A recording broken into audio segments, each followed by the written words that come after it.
আজকের গল্প বিস্ময়কর ঋণ শোধ। সবাই ভারাক্রান্ত, বেদনার্থ তামাম পৃথিবী। আকাশ বাতাস ব্যথাকৃষ্ট হয়ে যেন মূর্ছা যাচ্ছে।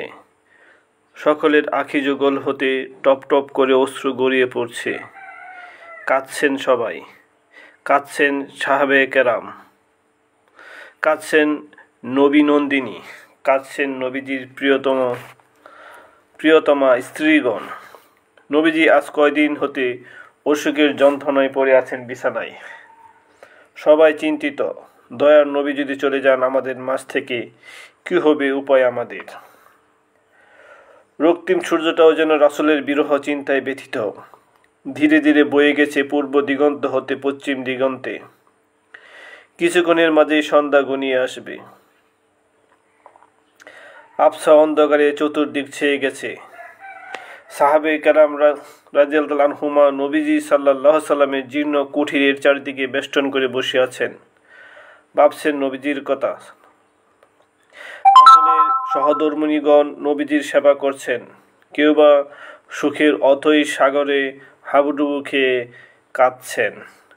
নবীজি সাল্লাল্লাহু আলাইহি সাল্লাম সবাইকে ডাকলেন। সাহাবে কেরাম রাসূলুল্লাহ সাল্লাল্লাহু আলাইহি সাল্লামের পাশে গিয়ে দাঁড়ালেন। রাসূলের স্মিত হাসি, ক্ষীণ আওয়াজ, বললেন, বন্ধুরা, হয়তো আমি আর মায়া ভরা ধরণীর বুকে নাও থাকতে পারি। সকলে কেঁদে ফেললেন। রাসূলুল্লাহ সাল্লাল্লাহু আলাইহি সাল্লাম আবার বললেন, আমি না থাকতে পারি। তোমরা আজ মদিনার অলিতে গলিতে ঘোষণা দিয়ে দাও, আমি নবী মুহাম্মদ সাল্লাল্লাহু আলাইহি সাল্লাম যদি কারো প্রতি অন্যায় করে থাকি, কারো প্রতি অবিচার করে থাকি, কাউকে আঘাত দিয়ে থাকি, তবে আজ যেন এসে তার প্রতিশোধ নিয়ে যায়। এরপরে আর প্রতিশোধের সময় হয়তো পাওয়া যাবে না। নবীজির কথায় কেঁদে ফেললেন সবাই। নিস্তব্ধ হয়ে একে অপরের দিকে শুধু চেয়ে আছেন। নবীজি সাল্লাল্লাহু আলাইহি সাল্লাম উৎসুক ভরে তাদের দিকে তাকালেন, বললেন, কেন আবার দাঁড়িয়ে আছেন? যান, ঘোষণা দিয়ে দিন। হযরত সিদ্দিকে আকবর রাদিয়াল্লাহু আনহু আর স্থির থাকতে পারলেন না। কেঁদে কেঁদে বললেন, এ রাসূলুল্লাহ সাল্লাল্লাহু আলাইহি সাল্লাম, আপনি রাহমাতুল লিল আলামিন, মানব জাতির মুক্তির দিশারি। আপনি না হলে মানুষের হেদায়েতের আলো হতে বঞ্চিত হতো। আপনি কোনো মানুষের প্রতি কোনো অন্যায় করেননি, কারো প্রতি অবিচার করেননি। কেঁদে কেঁদে বেকুল হয়ে সিদ্দিকে আকবর রাদিয়াল্লাহু আনহু হযরত উমর রাদিয়াল্লাহু আনহু বললেন, ইয়া রাসূলুল্লাহ, আমার পিতামাতা আপনার জন্য কুরবান হোক। আপনি মানুষের কাছে কোনো কিছুর ঋণী নন, সুতরাং মদিনার অলিতে গলিতে ঘোষণা দেওয়ার প্রয়োজন কি? নবী নন্দিনী ফাতিমা রাদিয়াল্লাহু আনহা কেঁদে কেঁদে বললেন, আব্বাজান, আপনি পরম পবিত্র মানুষ, আপনি হলেন উত্তম চরিত্রের অধিকারী। আব্বাজান, অনুগ্রহপূর্বক আপনি এরকম আদেশ করবেন না। নবীজি সাল্লাল্লাহু আলাইহি সাল্লাম বললেন, বুঝলাম তোমাদের কথা, কিন্তু কোনোদিন যদি ভুলক্রমে কারো প্রতি আঘাত দিয়ে থাকি, আর ওই ব্যক্তি যদি কিয়ামতের দিন আমার বিরুদ্ধে আল্লাহর দরবারে নালিশ করে, তাহলে আমি সেদিন আল্লাহর কাছে কি জবাব দেব? রাসূলুল্লাহ সাল্লাল্লাহু আলাইহি সাল্লামকে মানানো গেল না। অবশেষে সাহাবায়ে কিরাম বেরিয়ে পড়লেন ঘোষণা দিতে। হঠাৎ মসজিদের মিনার হতে মাগরিবে আজান ভেসে এলো। মনে হচ্ছে আজকের আজান মদিনার ধুধু মরুভূমি ভেদ করে বিস্তৃত হচ্ছে তামাম পৃথিবীতে। সাহাবায়ে কেরাম মাগরিবের নামাজ পড়ে নিলেন। তারপর আবার বেরিয়ে পড়লেন মদিনার অলিতে গলিতে। তারা মদিনার অলিতে গলিতে, হাটে বাজারে, শহর বন্দরে, রাস্তায়, গ্রাম পল্লীতে ঘোষণা করে দিলেন নবীজির মনের আঞ্জলি ভরা কথা। ঘোষণা শুনে সবাই হাই হাই করতে লাগলেন, দয়ার নবীর এরূপ ঘোষণা।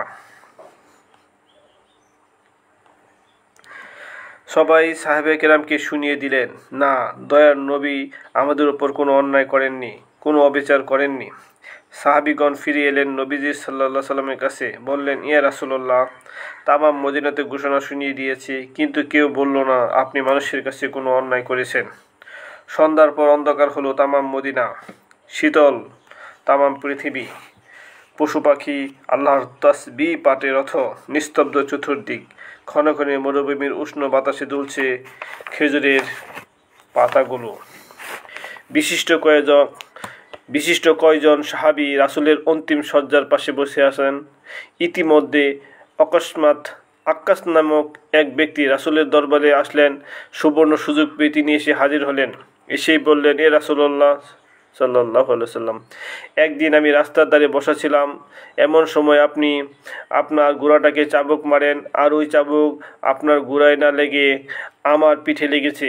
দেখুন, আজও আমার পিঠে সেই আঘাতের চিহ্ন বিদ্যমান আছে। সুতরাং আজ আমি সেই আঘাতের প্রতিশোধ নিতে চাই। সাহাবে কেরাম অবাকের পর অবাক হলেন, কণ্ঠতালু শুকিয়ে গেল তাদের। কি বলে এই নরাদম দয়ার নবীর কাছ থেকে প্রতিশোধ নেবে? সাহাবিগণ তাকে ধিক্কার দিলেন, তবু সে ছাড়তে রাজি নয়। হযরত আবু বকর সিদ্দিক রাদিয়াল্লাহু বললেন, ভাই, দয়ার নবীর প্রতি প্রতিশোধ নিতে চাও? এতে তোমার বিবেক বাঁধে না? কেমন নিষ্ঠুর নির্মম তুমি! সে উত্তর দিল, আপনি যাই বলুন না কেন, আমি প্রতিশোধ নেবই। দয়ার নবী সাল্লাল্লাহু আলাইহি সাল্লাম বললেন, আবু বকর, ওকে মানা করো না। হযরত উমর রাদিয়াল্লাহু আনহু বললেন, ভাই, এই নশ্বর জগতে যে মানবটি সকলের নয়নের মণি, তার উপর প্রতিশোধ নিবে তুমি? না, তা করো না, তুমি তাকে ক্ষমা করে দাও।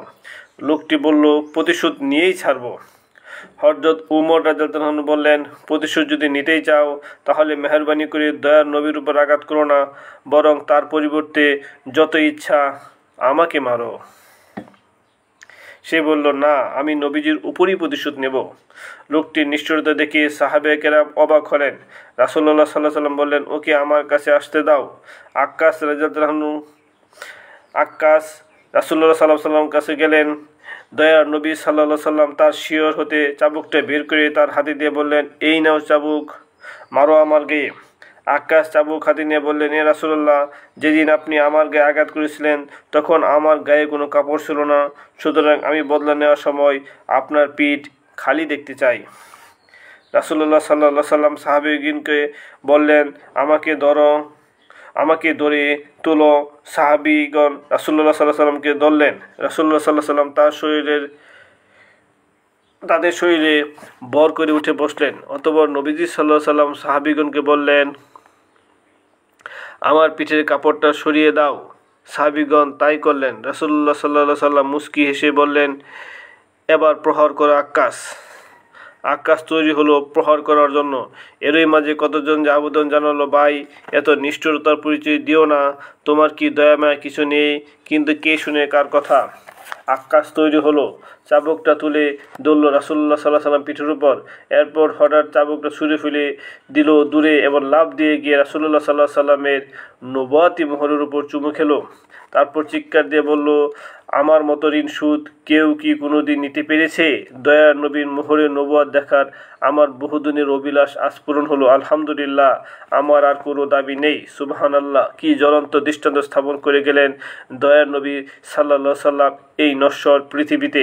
তিনি দেখিয়ে দিয়ে গেলেন ঋণ সুদের গুরুত্ব। রাসূলুল্লাহ সাল্লাল্লাহু আলাইহি ওয়াসাল্লাম এই প্রক্রিয়া হতে স্পষ্ট প্রমাণ হলো পৃথিবীতে ঋণ শোধ করা প্রতিটি মুসলমানের জন্য অপরিহার্য কর্তব্য এবং মৃত্যুর পূর্বেই তা সম্পূর্ণরূপে পরিশোধ করে দিতে হবে।